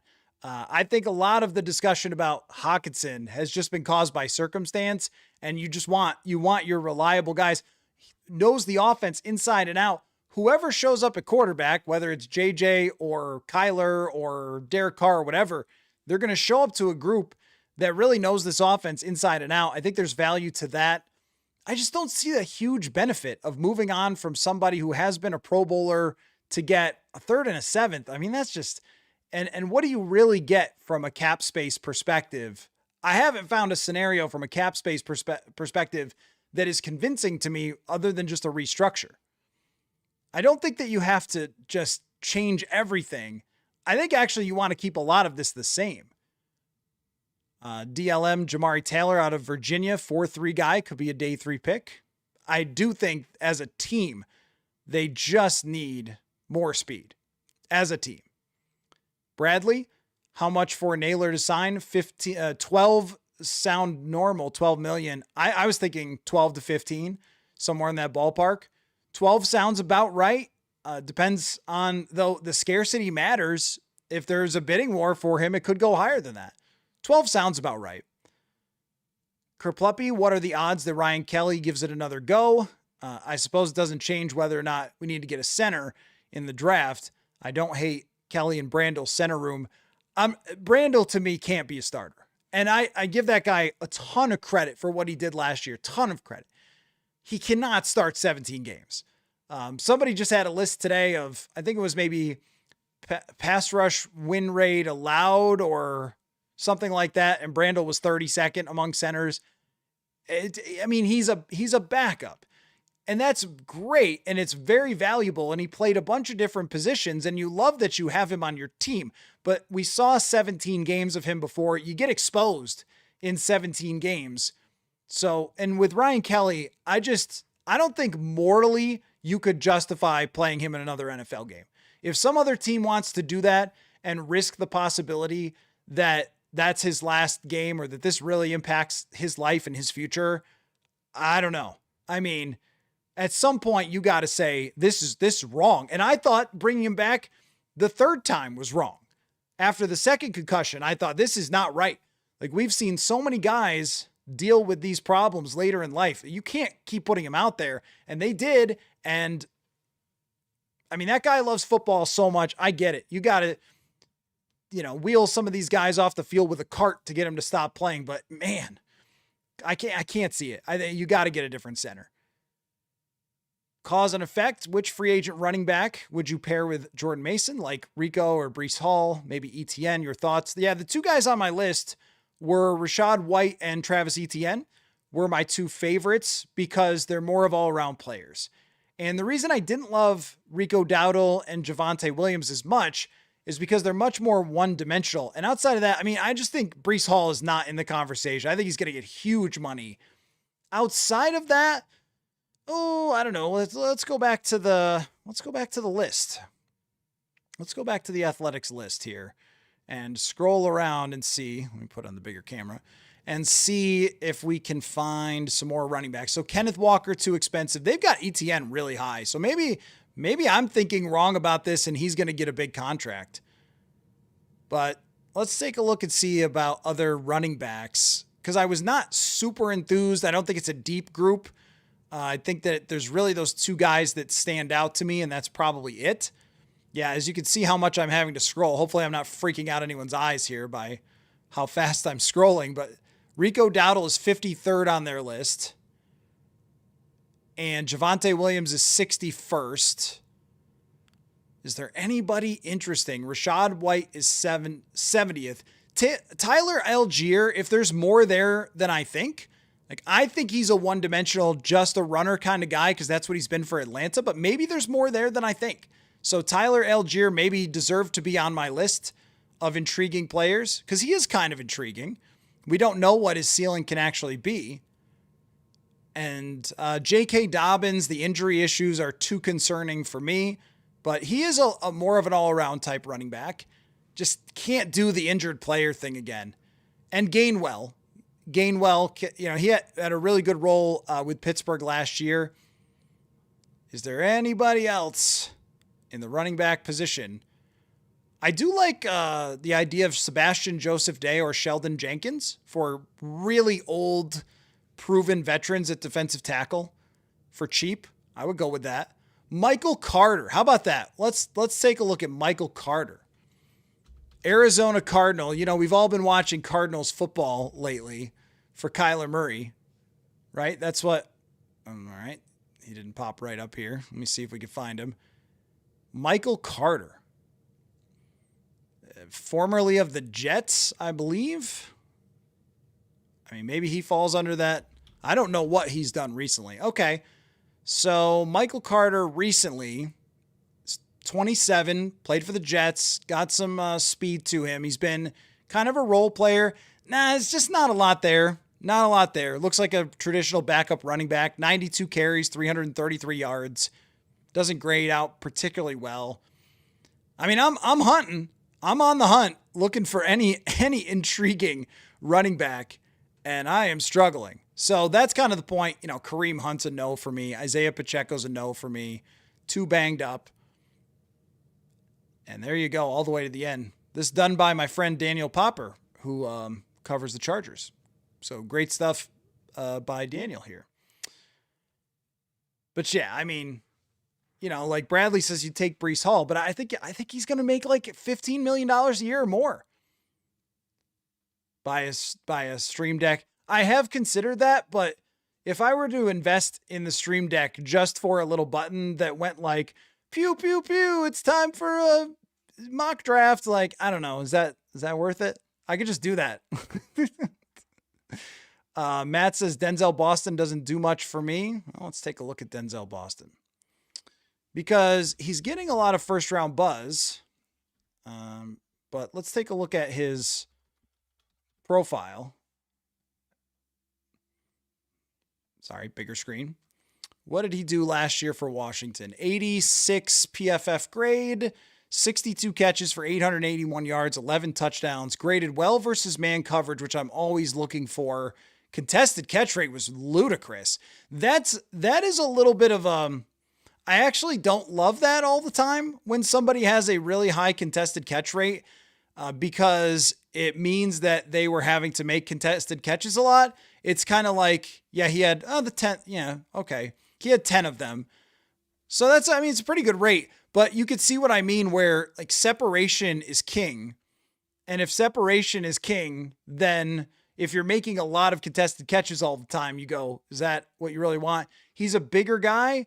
Do they want someone who's 6'4"? I think anytime you're talking about that height, it's a little more risky.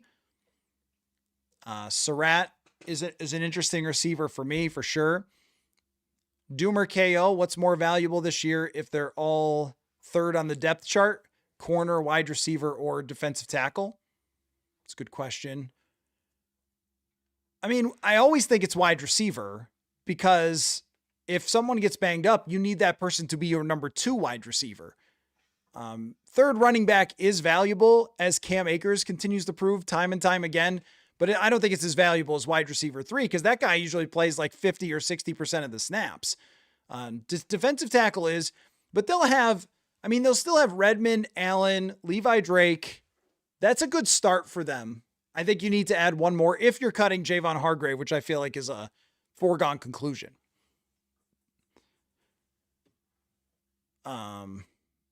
Malachi Fields. I'll have to look into Malachi Fields a little more. KFT quality at defensive tackle in the draft sim.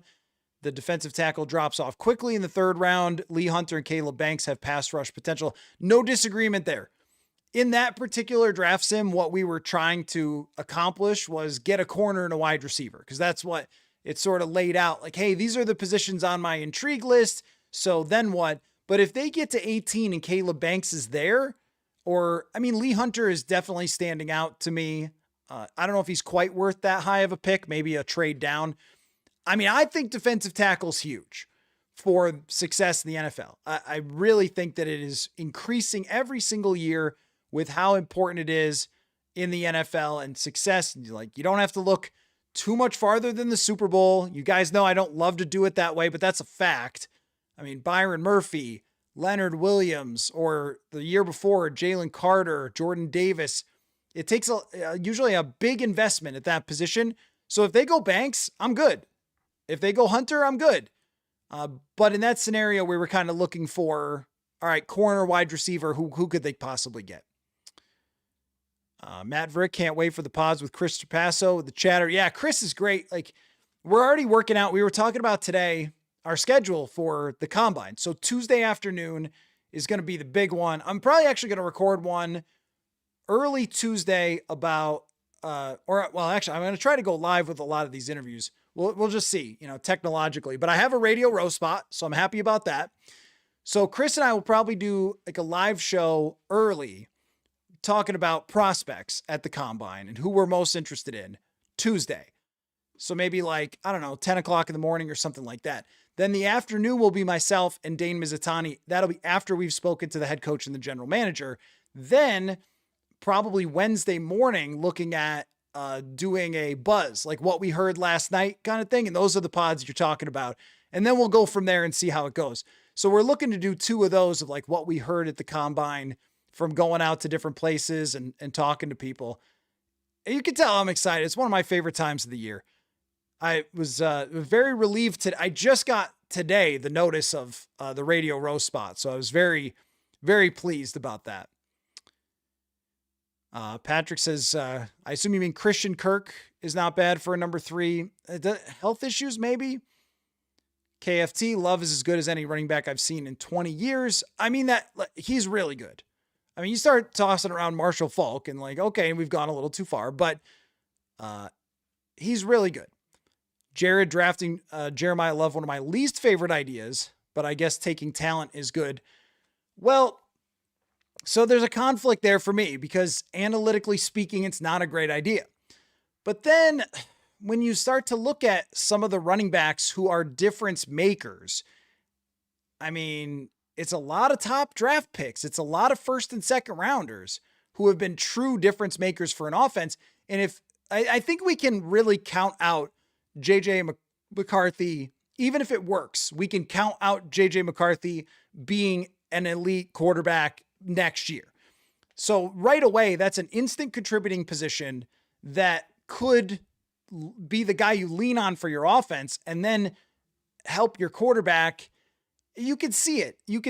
It's just hard to find guys that are special that are in the 3rd round. The idea that you can find them is true. But then when we actually start going through them, like we can do this, we can take a look and see, because that's my impression. I'm willing to change my opinion if I'm wrong here, but we could take a look at this. Like, let's go take a look at the running backs and from last year. So James Cook, second round pick, was the leader in the NFL. Derrick Henry, top draft pick and, legend. Jonathan Taylor, second round draft pick. Bijan Robinson, top draft pick. Those are the top four. Where was Devin Achane taken? He was a third rounder, 85th overall. Okay, that's some unique speed. Kyron Williams was a fifth rounder. Okay.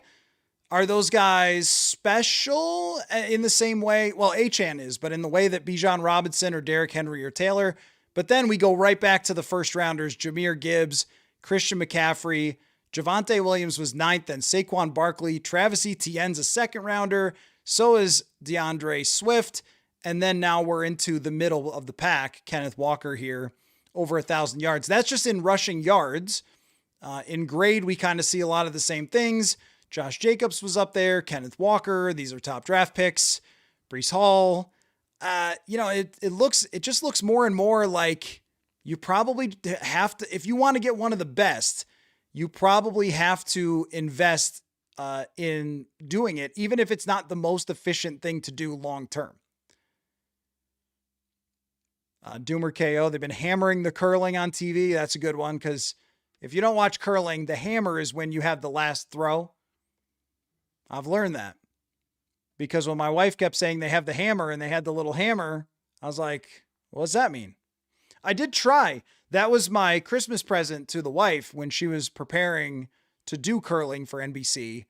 I took her out to Chaska Curling Club and we did like a learn to curl thing. And let me tell you, it's hard. It's hard. They just take for granted at the Olympics. They just take for granted. How about rock? Am I right? So they just slide that thing. Swoosh, and it goes right in the middle, right to the button is what it's called. And you're like, oh yeah, well, obviously he should do that. But then you go try it and that's a long way down there. It's not easy. Although that would be like saying, well, yeah, I mean, that guy should catch that fly ball, that line drive fly ball in the outfield. Then you go try to catch it. Right. So I guess all sports are hard. They wouldn't be fun if they were easy. Jim says, well, we all want to say the Vikings will win the division, but if you really think about it, they have no evidence that we will not be fourth. The other teams are just so much more predictable. I think the only team that you could make an argument for having variance would be Chicago, because we don't fully know if Caleb Williams can take another step from where he was this year. And, they did win a lot of really close games. We don't know what their free agency is going to be like, as you found out from the Vikings. Just because you want to spend all that money doesn't mean it's actually going to work. Jared says, with their goals seemingly being short-term, I don't see much reason to get rid of Hawkinson. Right. That's what we're working with here. If we were doing a theoretical team build, drafting Jeremiah Love doesn't make a whole lot of sense. Getting rid of TJ Hawkinson for draft picks absolutely does, but that's not what we're doing. So next year, we can play the GM position next year, and maybe we're having a totally different discussion. Like, how do they reset the franchise? I was just talking with, for a story that's coming out Monday, a former NFL general manager about how the Vikings should approach their GM position. So purpleinsider.football, if you want to check that out on Monday and go see the other stuff I wrote recently. But we were having this same discussion about how, like, you really got to be sure about that timeline. And sometimes you want to push the button of, like, we're going to have to make sacrifices to stack draft capital. And you try to time it up with what you know about the next year's draft, because they know 2 years drafts out. A lot can change, but they have a sense for it 2 years out. So you have to start thinking about what your long-term is going to be for, are you stacking draft capital? Are you moving guys? That's a very big part of the discussion. Hunter says the problem with the Hawkinson restructure for me is that you push money into future years, and I think he might be cooked. Yeah, I mean, here's the thing about 2026. They're going to restructure a bunch of contracts, and it's going to result in future dollars that you don't want. And we know the story here. But if you don't do that, and then you can't add to your roster, and you just fired your GM, and you've got all these good players, you just end up in no man's land, which they may be anyway, but you have to try to get out of it. You have to try to make this thing work. This was always the plan, was to do all these restructures and to blow the money down the road. And if it doesn't work, then it goes bust. Then you're looking at rebuilding and trying to correct it, kind of like a 2023 situation. But in the spot you're in right now, it's just not the right time to do it. Doomer KO, Chicago, this is on the FanDuel question of the day, at plus 370 seems high, but looks like their cap situation isn't good. Surprising. We'll see what they do with their cap situation, because as we know, we can make it, they can make it better in the NFL quickly with the different things you can do. So I'm not sure if theirs is really tough or if it's just paper tough. Derek, do you buy into the whole KOC took out the middle of the field schemes for McCarthy? If so, how does that even happen? Well, I mean, I do. I don't think that. So I kind of wish that Alec, I'm on his show, by the way, tomorrow, I think, when he publishes the episode. So you listen to me on the Alec Lewis show talking about Kyler Murray if you want more of that. But I do wish that he had expanded a little bit on what he meant by that. But even when you look at just the numbers of overall through the entire season, they threw to the middle of the field a lot less than they had before. And it's kind of clear that he was struggling in those routes over the middle. And I think maybe the point was that they had to go away with McCarthy from fundamental stuff that Kevin O'Connell really wants to do. And when Aaron Jones uses the words dumb down, that sort of told the story for me and confirms what he's talking about with taking certain things out. Now, obviously he heard one specific thing about like trying to get less throws over the middle, but you remember what was happening. They couldn't get the timing right. They couldn't get the timing right of guys breaking over the middle, and the throws would be late. They would be missed.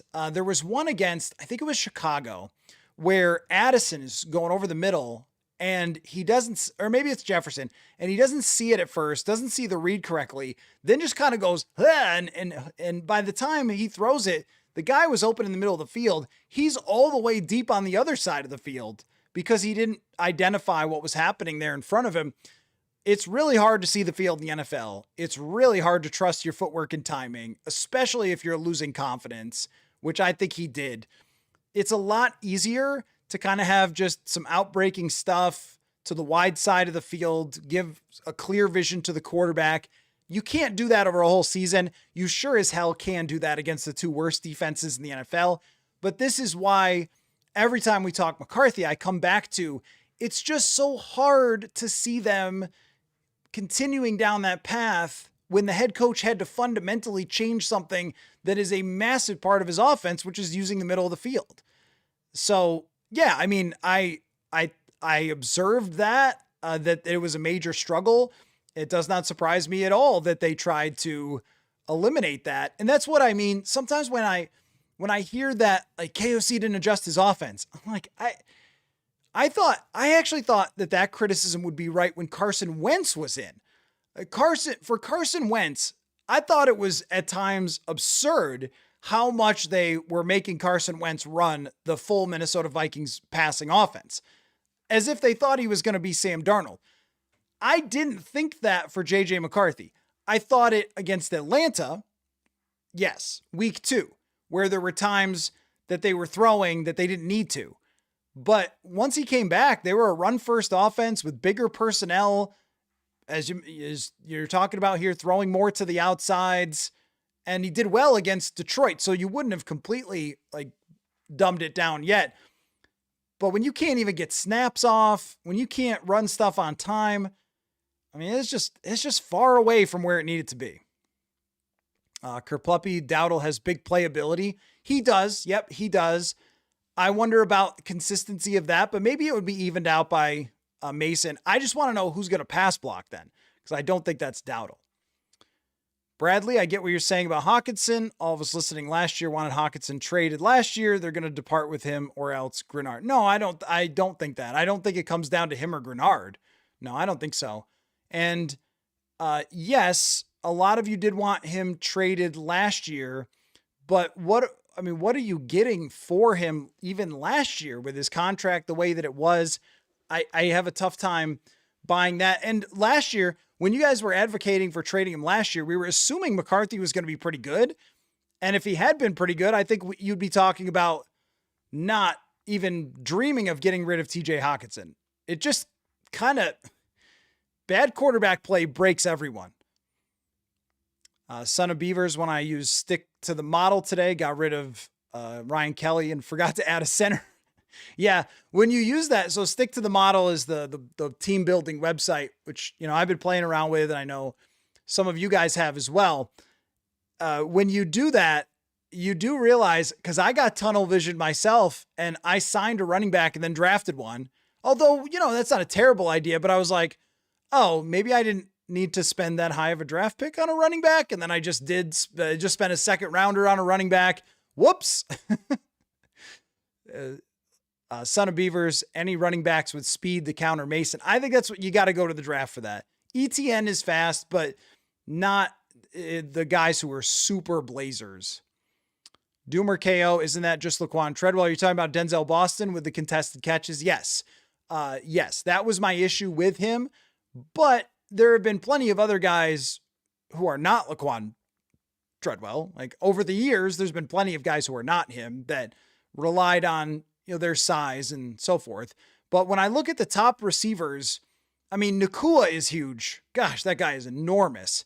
So you can be, if you are big and fast and in the right offense, you know, a great quarterback and all that, you could certainly be Puka Nakua.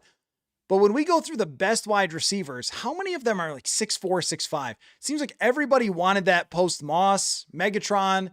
There's not a ton of them who rely on contested catches. It's mostly route details is what's winning these days. Bradley, love the mock drafts. You should do it twice a week. Absolutely. I mean, almost every live stream is probably going to have a draft sim. Almost every one. Georgia Tech Haynes is this year's Kyle Monungai. Okay. I don't know a lot about him.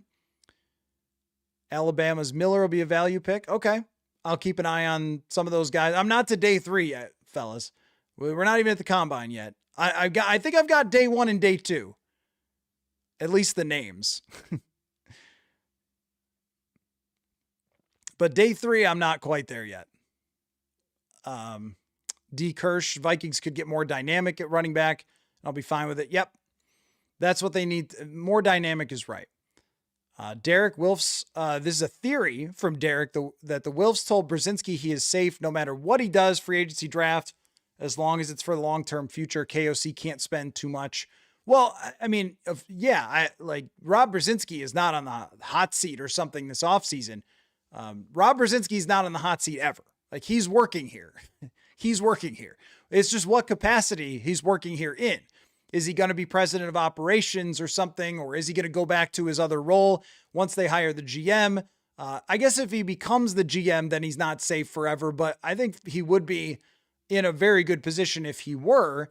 But I also agree with your overall assessment that with Rob Brzezinski in charge and him and his relationship to the Wilfs, he's not going to let them just trade 3 firsts for Jeremiah Love or something. That's not going to happen. They're not going to go crazy, but they also know that this is a year to win for that locker room, for that team in the way that it's been built.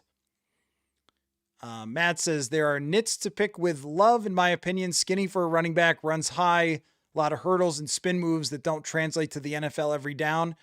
Well, those details are tough for me to say. Like, I don't know. I mean, that's the hard part about the draft. Like, what I see with Love is a complete all-around back who's very strong, really tough to tackle. But yeah, I mean, I guess when you're talking about like spin moves and different highlight reel stuff, that might be harder to translate to the NFL, or he might jump backwards over a guy like Saquon Barkley. Like, I don't know. I know he's got the talent to be really good though. And he's the only one that does. Jared says, I understand it. I don't think drafting a running back high is something that should be done to supplement a roster that's nearing a Super Bowl window, not to come in and fix the team. Yeah, Well, because what you're talking about is, let's say you draft Jeremiah Love and 2026 just goes to hell. So then they end up with now a rebuild and you've got Jeremiah Love. You've spent a draft pick on a running back. We're assuming it goes well. But if it doesn't, you might have this running back here for 2-3 years. You just don't succeed with him. And then what do? Sign him to a huge contract? Yeah. Very, very fair critique. And I think from an overall team building that I would agree with you. From they are kind of panicked and this is a really great football player. And look, if it goes well, if this year were to go well, let's say they get Kyler and it's a 2-year type of thing like that person laid out earlier with Kyler. All right.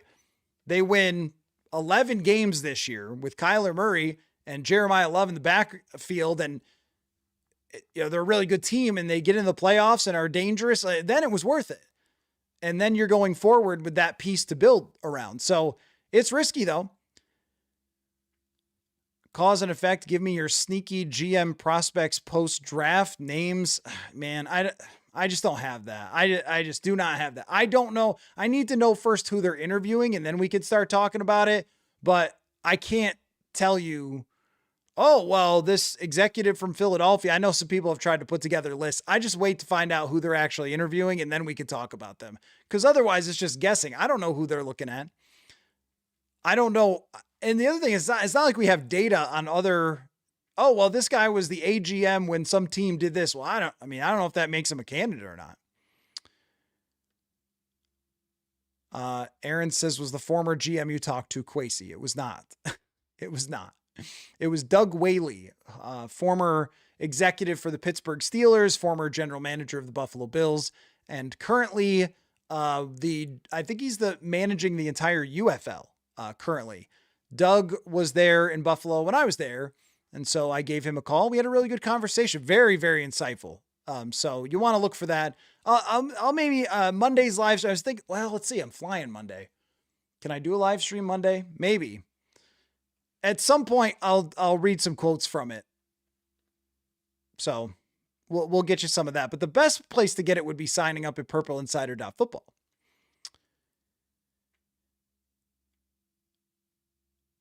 Let's see. Jeremiah, let's see. This is Pig 76. Love, you wonder about his play style. Will he stay healthy in the NFL? See, these are things that are just, I don't know. Like there's always, with every single prospect, there's always some question. Like, yeah, like he plays extremely hard. He does a lot of those things that we were talking about, the spin moves and jumps and stuff. So is someone going to smack him or not? I have no idea. Those are hard things to figure out. Aaron, will there ever be a cap limit? Since 2022, the cap has went up from 200 million to 304 years. Yeah. Probably it will hit, but I don't know. I mean, Amazon, YouTube, international games, I think it will slow, but I don't think it's going to stop going up. It tends to. And there's inflation in society as well. But I think there will be a point where it maybe settles. It just has exploded with these things in recent years. Phenom, please no more Kyler talk. Dude, they might. I think they might. And as long as they might, we're going to talk about it. And also, as long as it's the smartest idea they could do, I'm going to talk about it. If you look at all the other options other than Kyler Murray, tell me who you could really believe would come in and give you play good enough to win 11 games and give you enough talent to win a playoff game at the quarterback position. I mean, Derek Carr is retired. I think Derek Carr could probably do it, but he's retired. Like, who gives you better odds? Malik Willis has thrown 100 passes. I think he's talented, and I like his work ethic and his attitude, but he's thrown 100 passes. Kyler Murray has made the playoffs with a team before, and if you're saying, well, what did he do in the playoffs? Well, what did Sam Darnold do in his first playoff game? So Kyler's made the playoffs before. He's been a top 12 quarterback by PFF 2 times in his career. He played in an offense that had more similarities than you think in 2024. He's not just a snap out of the shotgun, scramble around, throw the ball like people act like he is. And if you're looking for someone who is the closest thing to a Baker Mayfield or a Sam Darnold reclamation project, this is it. and he was a number 1 overall draft pick. There's no one with that much talent out there. Geno Smith is 100 years old. He could probably still throw it, but he is very old and had a terrible, terrible year last year. Kyler's last full year was good. There's no better option that when you line it up on paper is better. Some people just don't like him, but they don't have great reasons in comparison to what? Mac Jones? Mac Jones has been a backup quarterback for 3 years and has not really been good in the NFL other than a smaller sample with San Francisco since 2021. So yeah, I'm going to keep talking about it because I think it's a real option for this team to do. And with, Geno Smith, somebody asked me today, like, hey, a couple weeks ago, you were talking a little higher about Geno Smith. The reason that I changed my mind on Geno, other than that, he was truly horrific last year, but I started looking at how he's played, and he just has not played in a way that the Vikings do. Yes, downfield passing, but the intermediate stuff was not great, and he's almost never under center, and he's also very old. Like he's as old as like Kirk and Derek Carr. Like we don't think of him that way because he disappeared for such a long time, but he's old. And I know Murray's been injured. I know that. And there's risk to every single one of these quarterback options. But when you stack it up on paper, I don't think you could find a better one than Murray. KFT, Derek Carr sounds like he doesn't even know if he can get healthy. I know, like he said on his podcast, well, if I'm healthy enough, like, why do you not know if you're healthy enough? Geno's stats are insane. They were insane. They were. Can they still be? I mean, he is a downfield thrower. Yes. He is a downfield thrower. But can you do the rest of the stuff? Aaron, disappointed they didn't draft a running back last year in a stack draft. Now that I totally agree. I mean, you're drafting. This is where, some of the drafting stuff is frustrating. If you're drafting like a thumping linebacker and a 4th tight end or something, like, isn't it better to take some swings at running back? Son of Beavers, Anthony Richardson, Justin Fields, and JJ McCarthy would be an entertaining QB room. Caleb is all in on Willis. I like the idea of Malik Willis. If they buy into it, I like that idea. And I think it's a good one for now and later. I think it's very risky. And I mean, they're all risky, but it's very risky for someone who's barely played any football to come in. But I do like that idea. Those are my top 2. I mean, my top 2 ideas were Kyler and Malik Willis. So, and both of them have their ups and downs, but we're going to find out in the coming weeks. I don't think that they can wait that long. And I guess a trade, there could be news of a trade anytime. And I don't think it could be consummated until after the next league year starts, but that could come out. Doomer KO had 0% faith in Geno to have a game-winning touchdown when the Vikings played Seattle. That was a great example of why Geno Smith to me is kind of like a better version of Jameis Winston in the huge arm, takes a ton of risks, throws a lot of picks, gets sacked a ton. He's been sacked over 100 times the last 2 years. I mean, that would be terrifying for an offense that asks you to sit back there and throw. Not that I think it's impossible for someone like Geno Smith to be good with this team because he does have the arm for it, but he's taken a lot of hits over the last couple years. And I mean, I think age is probably coming for him a bit. So anyway, well, great chat again tonight. Really enjoyed throwing that list out there. Yeah. And I agree, Aaron, the entertainment value with Kyler would at least be there. At least it would be fun to watch and interesting for sure. So anyway, well, great stuff tonight, guys. Really enjoyed the conversation. And if you didn't in the comment section, answer the FanDuel question of the day, that the odds are out now for division winners on FanDuel, and the Vikings are plus 700. That is the 4th best odds. What do you think of the order right now? Just take a swing at the order for next year. And again, make sure you go check out, we've got Friday mailbag coming out, purpleinsider.football.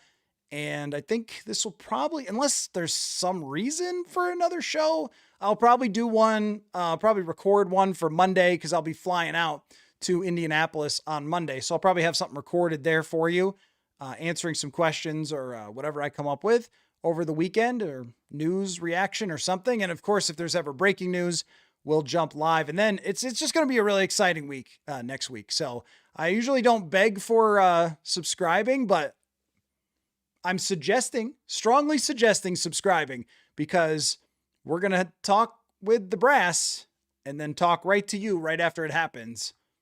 That seems like a thing you might want to be around for. So thanks everybody for listening. I think we made a fun week out of something that was pretty slow. So I had a good time. Thanks to all of you joining on these live shows. So take care, everybody. And we will talk to you very soon.